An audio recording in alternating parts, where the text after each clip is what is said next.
Hi and welcome to Cape Town. My name's Jane Curran. I'm the former food director of Woman and Home magazine and I now live and work here. I've met plenty of you from Flavours on cookery holidays we've done in Sicily and Tuscany.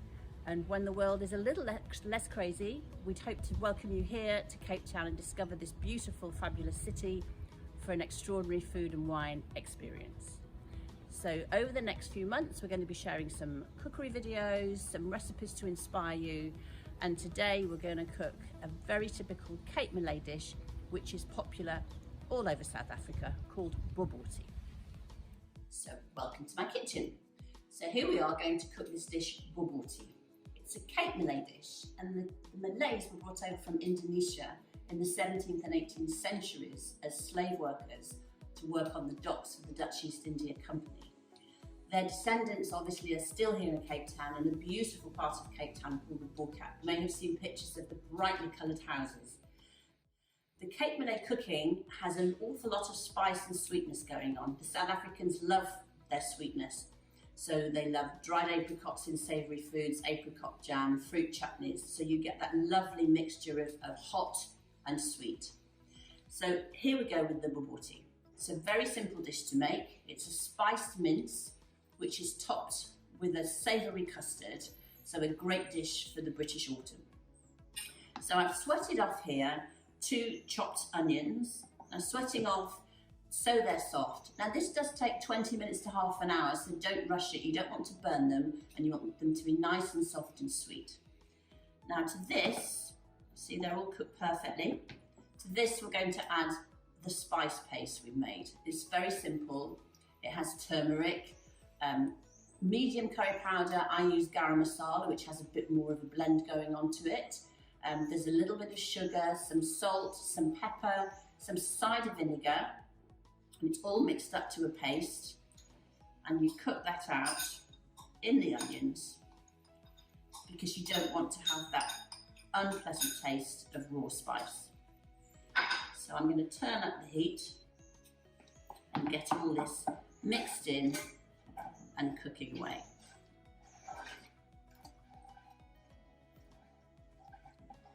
Just mix it all beautifully. So you need quite a high heat for this. And don't worry, we'll have the recipes all ready for you, so you don't need to take notes. You see it's all melting in. Spice is cooking. There's some turmeric in there which especially needs to be fried because raw turmeric has a very harsh flavour and it can burn your throat.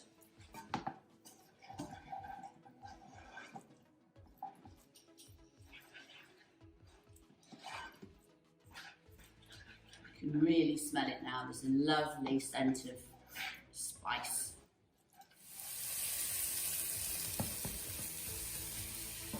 So we've got our spice paste nicely fried off with the onions, smelling delicious. So now we're going to add 1 kilo of minced beef to this, just to get it browned.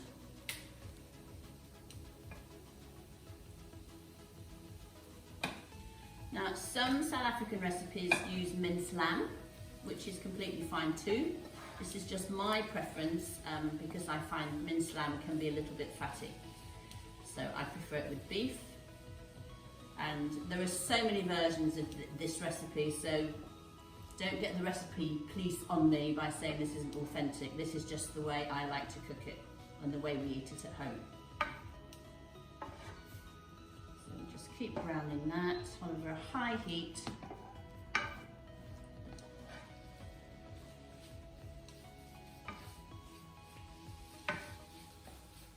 Add some more. Best to do it bit by bit. If you crowd the pan, the beef tends to steam rather than brown. You just keep it stirring, keep adding.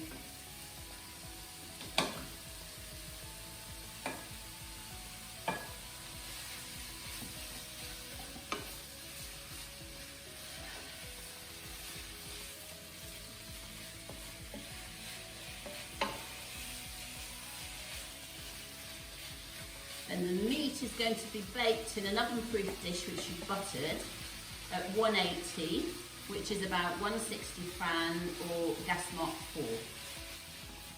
So here's our beef, smelling fab. It's got all the spices cooked out. The beef is nicely browned. So I've just turned the heat down a little bit. So the next step, you take a slice of thick white bread and 250 mils of whipping cream, double cream. Some people use milk. I just prefer the richness, and we won't count the calories of the cream. And you're going to soak the bread in that lovely cream mixture. While that's soaking, we're going to add soon a beaten egg,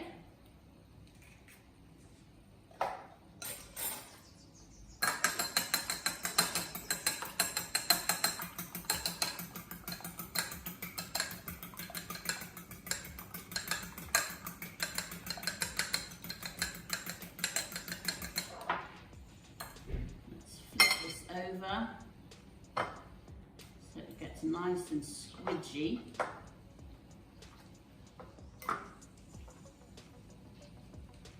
And we're going to reserve this cream.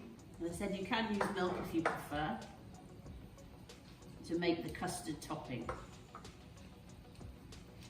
So that's nice soggy bread,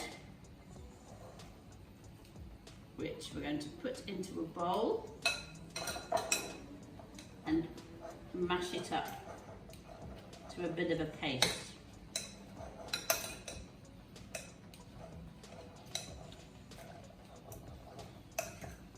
I've left the crusts on, so you can take them off if you prefer, but I quite like a bit of texture in the crust too.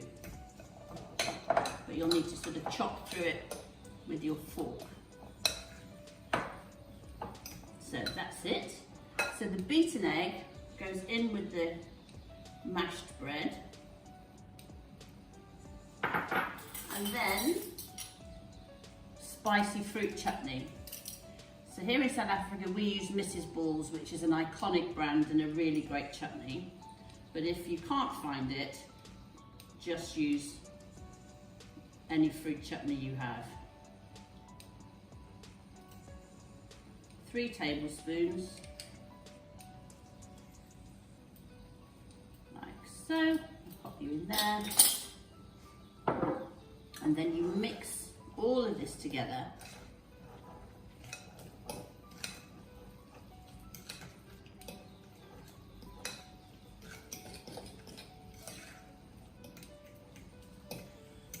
So these Mrs. Ball's chutney comes in various heats. I like the spicy hot one, but you can always use something milder if you prefer. And this mixture goes in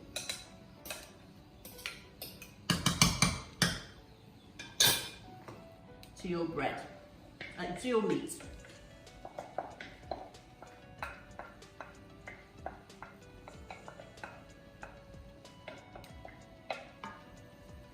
There we go, and that gets stirred in.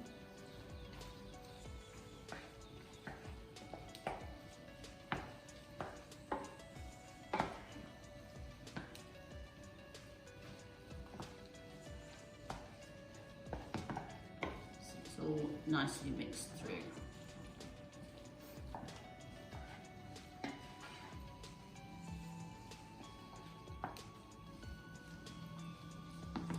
To the oven, I'm going to stir in 50 grams of flaked almonds. I do this at the end, otherwise they may catch and burn, so I don't want them to cook, as they'll be nicely browned once they go into the oven.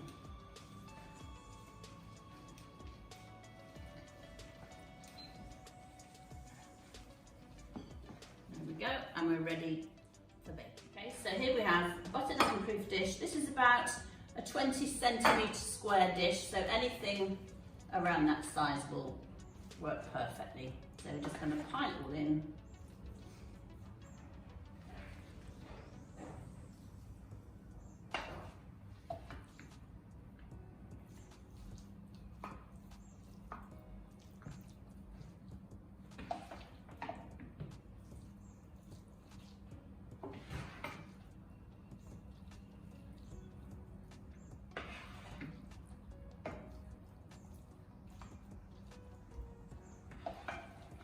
pretty filling, this dish, as you can see, so I reckon this would feed probably, depending how many hollow leg teenage boys you're feeding, 4 to 6 probably would be about right.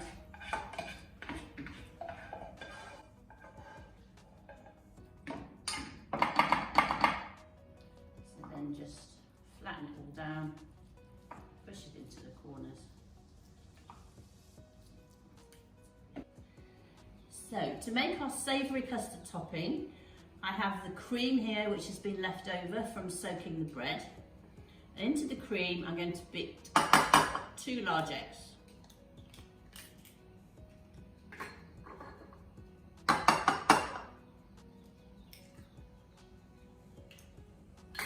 It's not traditional, but I always like to season the custard with some sea salt, freshly ground black pepper.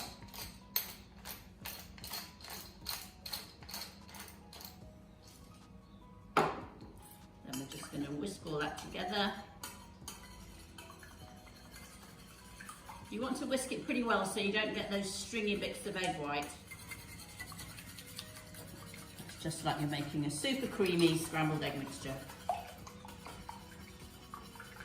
And what better accompaniment to your Babootie than proper South African dry cider, Savannah, or Devil's Peak, one of our local beers, or obviously a glass of South African fabulous wine. You could use white or red, but I think a nice Chardonnay would be perfect. So the Babootie's had 30 minutes in the oven with its custard topping.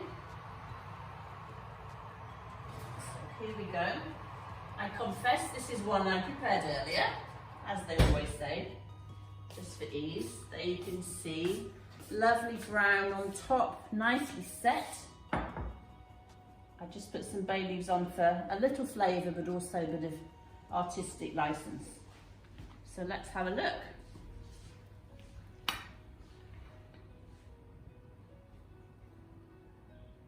There we go. So it comes out perfectly. So usually this is served with pilau rice, or you could have it just with a salad. Let's have a taste.